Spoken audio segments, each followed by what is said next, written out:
Right breaking news అయితే చూస్తున్నాం. హైకోర్టులో పట్నం నరేందర్ రెడ్డికి భారీ ఊరట లభించింది.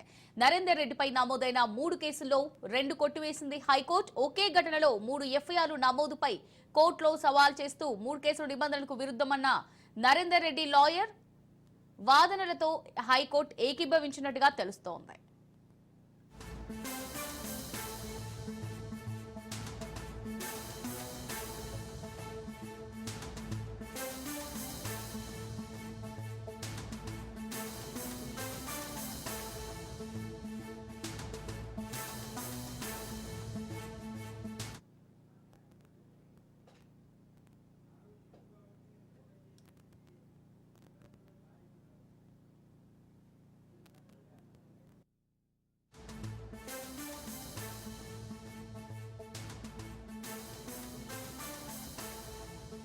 రైట్ బ్రేకింగ్ న్యూస్ అయితే చూస్తున్నాం. హైకోర్టులో పట్నం నరేందర్ రెడ్డికి భారీ ఊరట లభించింది. నరేందర్ రెడ్డిపై నమోదైన 3 కేసుల్లో 2 కొట్టివేసింది హైకోర్టు. అలాగే ఒకే ఘటనలో 3 ఎఫ్ఐఆర్లు నమోదుపై కోర్టులో సవాల్ చేస్తూ పిటిషన్ దాఖలు చేశారు. నరేందర్ రెడ్డి తరపున లాయర్ 3 కేసులు నిబంధనలకు విరుద్ధమని తెలిపారు. ఈ వాదనలతో హైకోర్టు ఏకీభవించి 2 కేసులను కొట్టివేసినట్టుగా తెలుస్తోంది.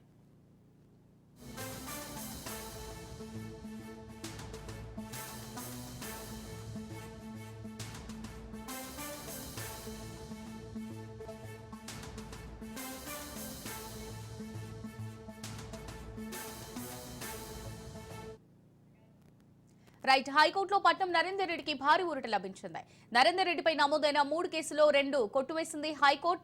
ఒకే ఘటనలో 3 ఎఫ్ఐఆర్లు నమోదుపై కోర్టులో సవాల్ చేశారు నరేందర్ రెడ్డి తరపున లాయర్. దీనికి సంబంధించి మరిన్ని డీటెయిల్స్ మా ప్రతినిధి రాజ్ రెడ్డి అందిస్తారు. రాజ్ రెడ్డి, హైకోర్టులో పట్నం నరేందర్ రెడ్డికి భారీ ఊరట కలిగిందని చెప్పుకోవచ్చు. ఎందుకంటే లగిచర్లకు సంబంధించిన అంశం పైన, ఆ ఘటన పైన 3 కేసులు ఆయన పైన నమోదయ్యాయి. అంటే ఒకే ఘటనలో 3 కేసులు ఏ రకంగా నమోదు చేస్తారని ఆ నరేందర్ రెడ్డి తరపు న్యాయవాది హైకోర్టులో వాదించారు. అయితే నరేందర్ రెడ్డి లాయర్ వాదనలను ఏకీభవించిన హైకోర్టు 3 కేసులను పెట్టడము సబబు కాదని ఒక నిర్ణయానికి వచ్చింది. అందులో భాగంగా 2 కేసులను కొట్టివేసింది. అంటే ఒకే ఘటనలో 3 ఎఫ్ఐఆర్లు చేయడం ఎంతవరకు సమంజసం, ఒకే ఘటనకు సంబంధించి ఇన్ని కేసులు పెట్టడం కూడా కరెక్ట్ కాదు. ఒకే ఘటనకు సంబంధించి ఒక కేసు పెడతారు కానీ 3 కేసులు ఎలా పెడతారని అతని తరపు న్యాయవాది నరేందర్ రెడ్డి తరపు న్యాయవాది వాదించారు. ఈ యొక్క నేపథ్యంలో హైకోర్టు కూడా అతని వాదనలు విని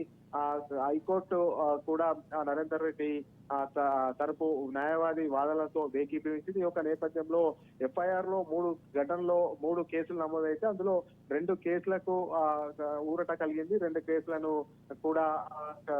కేసులను రద్దు చేసింది. మొత్తానికైతే 3 కేసులకు సంబంధించి 2 కేసులలో ఊరట లభించింది. దీంతో నరేందర్ రెడ్డికి లగిచర్ల అంశంలో 3 ఎఫ్ఐఆర్లు అయితే అందులో 2 కేసులను మినహాయించింది. ఒకే కేసు రన్ అవుతుంది. దీంతో నరేందర్ రెడ్డికి భారీ ఊరట లభించినట్టు చెప్పుకోవచ్చు. Right, thanks Raj Reddy.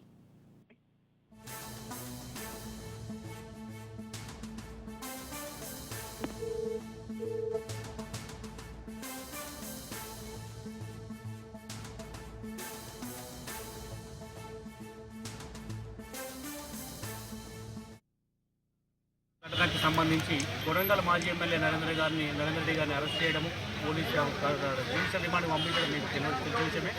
Police వాళ్ళు ఇన్వెస్టిగేషన్లో భాగంగా నరేందర్ రెడ్డి గారిని పునర్విచారణ చేస్తామని కోర్టు వారి పర్మిషన్ కోర్టులో ఒక అప్లికేషన్ దాఖలు చేయడం జరిగింది. దాని విషయంలో ఈరోజు కోర్టులో వాదోపవాదాలు జరిగింది. పోలీసు వారు నరేందర్ రెడ్డి గారిని ఏ అంశం మీద